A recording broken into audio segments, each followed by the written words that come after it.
The Art of Money Getting by P.T Burnam. Chapter 2. Select the right location. After securing the right vocation, you must be careful to select the proper location. You may have been cut out for a hotel keeper, and they say it requires a genius to know how to keep a hotel. You might conduct a hotel like clockwork and provide satisfactorily for 500 guests every day. Yet, if you should locate your house in a small village where there is no railroad communication or public travel, the location would be your ruin. It is equally important that you do not commence business where there are already enough to meet all demands in the same occupation. I remember a case which illustrates this subject. When I was in London in 1858, I was passing down Holborn with an English friend and came to the penny shows. They had immense cartoons outside portraying the wonderful curiosities to be seen, all for a penny. Being a little in the show line myself, I said, "Let us go in here." We soon found ourselves in the presence of the illustrious showman, and he proved to be the sharpest man in that line I had ever met.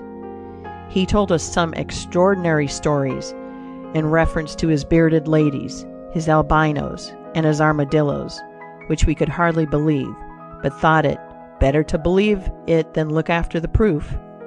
He finally begged to call our attention to some wax statuary, and showed us a lot of the dirtiest and filthiest wax figures imaginable.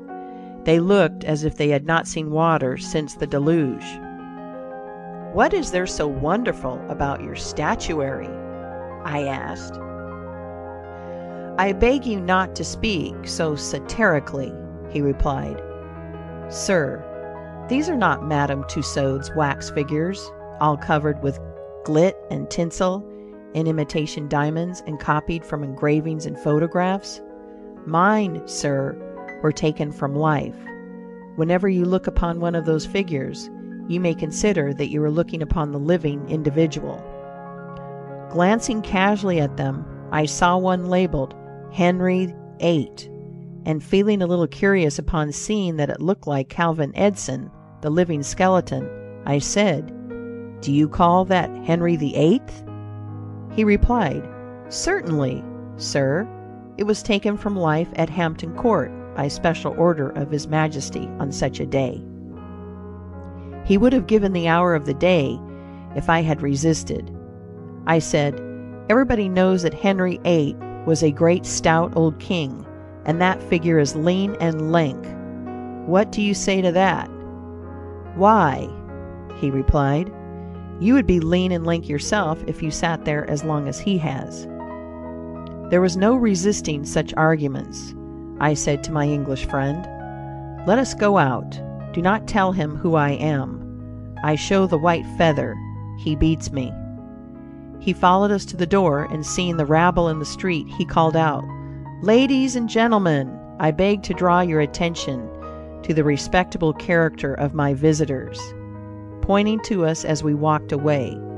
I called upon him a couple of days afterwards, told him who I was, and said, "My friend, you are an excellent showman, but you have selected a bad location."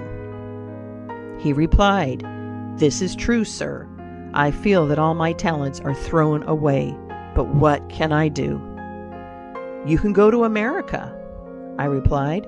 "You can give full play to your faculties over there. You will find plenty of elbow room in America. I will engage you for 2 years.